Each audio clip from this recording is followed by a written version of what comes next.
Hello dear students, welcome back to organize knowledge channel. और आज की जो वीडियो है उसमें हम डिस्कस करेंगे worksheet number 14 for class 9th, विषय सामाजिक विज्ञान है। और ये जो वर्कशीट है ये आपके लिए 7 अगस्त 2021 के लिए शेड्यूल की गई है।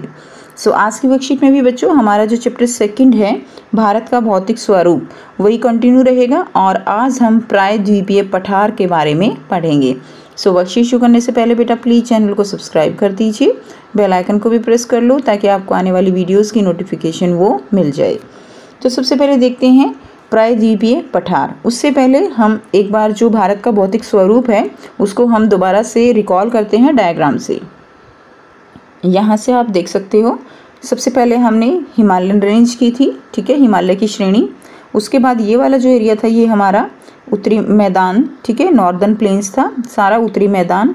उसके बाद अब हम ये वाला एरिया पढ़ रहे हैं डेक्कन प्लेटू, ठीक है। तो ये जो है ये प्लेटू, ये पेनिनसुलर रीजन जो है ये वाला हम पढ़ रहे हैं। क्लियर। प्रायद्वीपीय पठार क्या है? यह मेज की आकृति वाले स्थल होते हैं जो पुराने दानेदार आगरे और रूपांतरित शैलों से बने होते हैं। तो जो ये प्रायद्वीपीय पठार है ये वैसे जो अगर हम मैदान वाला एरिया देखें उससे तो उभरे हुए होते हैं, लेकिन ऊपर से ये कैसे होते हैं? ऊपर से ये कुछ इस तरह से सपाट है। क्लियर है, यानी ऊपर से जैसे टेबल होती है बिल्कुल कुछ इस तरह से ये सपाट है, इसीलिए इनको मेज की आकृति वाले स्थल बोला गया है। लेकिन अगर हम मैदानों की तुलना करें तो मैदानों से ये उभरे हुए होते हैं। नेक्स्ट देखिए, ये पुराने रवादार दानेदार या रूपांतरित शैलों से बने होते हैं। रूपांतरित शैलें कौन सी शैलें हैं? जो बहुत ही ज़्यादा टेम्परेचर, हाई प्रेशर, बहुत ज़्यादा दबाव है, तापमान है, उससे जो बनी हुई हैं, क्लियर, वो रूपांतरित शैलें होती हैं। यह धरती के प्राचीनतम भूभाग का हिस्सा है जहाँ चौड़ी और छिछली घाटियाँ एवं गोलाकार पहाड़ियाँ भी मिलती हैं। तो यहाँ पे काफ़ी जो है पहाड़ियाँ हैं, सतपुड़ा की आप कह सकते हो, यहाँ पर सतपुड़ा की जो पहाड़ियाँ हैं, विंध्या पहाड़ियाँ हैं, वो सारी पहाड़ियाँ इसी हिस्से में मिलती हैं जो काफ़ी पुरानी हैं। खनिज पदार्थ जैसे कि कोयला, बॉक्साइट आदि की प्रचुरता, जिनका काफ़ी औद्योगिक महत्व है, वो भी काफ़ी प्रचुर मात्रा में इस स्थानों पर पाए जाते हैं। अब देखिए नेक्स्ट है प्रायद्वीपीय पठार है, उसको हम मेनली दो भागों में बांट सकते हैं। एक है मध्य उच्च भूमि और दूसरा है दक्कन का पठार। मध्य उच्च भूमि जो कि नर्मदा नदी के उत्तर में स्थित है और ये अधिकांश भाग जो है इसका मालवा के पठार पर फैला हुआ है, ठीक है। तो इसको हम पहले मैप से समझ लेते हैं।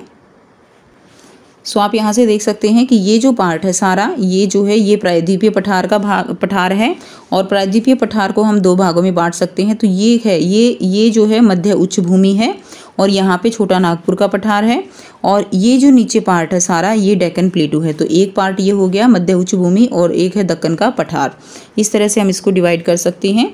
अब अगर आप सेंट्रल हाईलैंड के एरिया को देखें तो ये देखिए, ये जो है पश्चिम से तो कैसा है, चौड़ा हो गया, क्लियर, और पूर्व से कैसा है, इसकी जो ये बिल्कुल जो है नैरो हो जाता है, भीड़ा हो जाता है पूर्व की तरफ जाते जाते, क्लियर। तो पश्चिम में चौड़ा है लेकिन पूर्व में संकीर्ण है।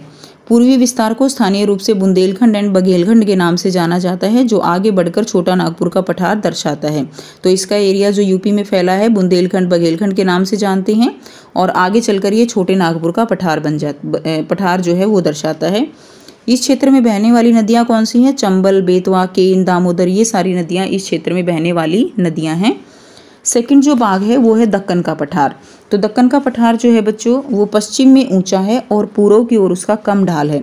पश्चिम की तरफ तो ऐसे ऊपर उठा हुआ है और पूर्व की तरफ जाते जाते इसकी ढलान कम हो जाती है। क्लियर।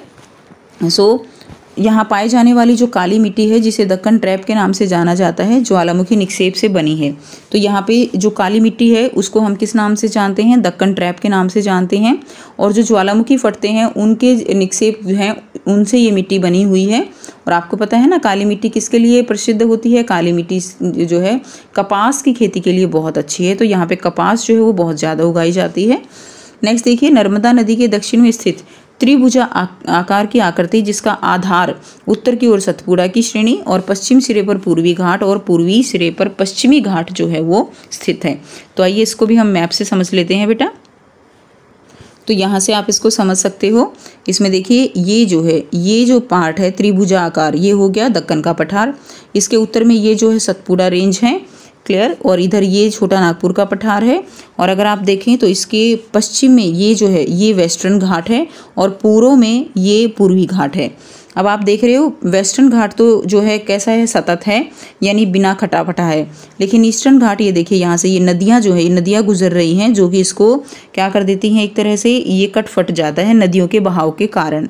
और ये नदियाँ कहाँ गिर रही हैं, बंगाल की खाड़ी में।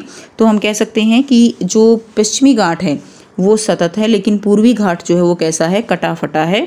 क्लियर है।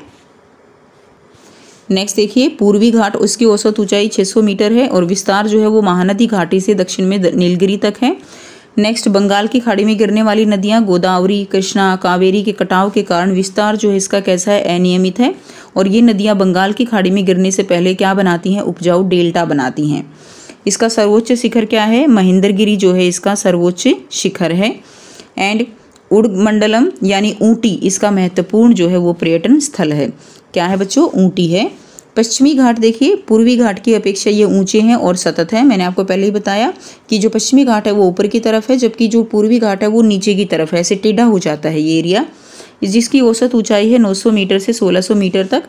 पश्चिमी घाट की जो नदियाँ हैं नर्मदा, तापी, सरस्वती और अरब सागर में गिरने से पहले एस्चुरी बनाते हैं। तो जो नदियां हैं नर्मदा, तापी, सरस्वती, ये अरब सागर में गिरते हैं उससे पहले एस्चुरी बनती है।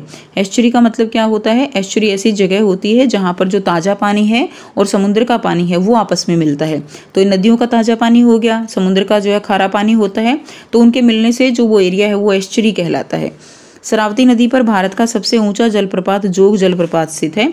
तो शरावती नदी पर क्या है, भारत का सबसे ऊंचा जलप्रपात कौन सा है बच्चों, जोग जलप्रपात, वो इसी नदी पर है, आपको याद रखना है, इम्पोर्टेंट है आपके लिए। उसके बाद देखिए नेक्स्ट यहाँ पे पश्चिमी घाट में पर्वतीय सर्वोच्च शिखर है अनाईमुड़ी। तो इस पे सर्वोच्च शिखर कौन सा है, सर्वोच्च शिखर जो है वो है अनाईमुड़ी। क्लियर। तो इस तरह से आपको यहाँ पे दो बातें इंपॉर्टेंट याद जो रखनी है। एक तो आपको रखना है पूर्वी घाट में सर्वोच्च शिखर कौन सा है, महेंद्रगिरी है 1501 मीटर। क्लियर। और पश्चिमी घाट में भारत का सबसे ऊंचा जलप्रपात है जोग जलप्रपात। ठीक है। और सबसे सर्वोच्च शिखर है अनाईमुड़ी। क्लियर। अब यहाँ पे आपको क्वेश्चंस दिए गए हैं, 4 क्वेश्चंस है, बहुत ही आसान से इनके आंसर हम करेंगे। फर्स्ट क्वेश्चन है कौन सा भारतीय भूभाग ज्वालामुखी निक्षेप से बना है। तो देखिए जो दक्कन का पठार है वो ज्वालामुखी निक्षेप से बना है। प्रश्न 2 मध्य उच्च भूमि में बहने वाली किन्हीं 2 नदियों के नाम बताइए। तो हमने अभी पढ़ा मध्य उच्च भूमि में कौन सी नदियां हैं, चंबल और बेतवा। प्रश्न 3 है पूर्वी घाट का विस्तार पश्चिमी घाट की तरह सतत क्यों नहीं है।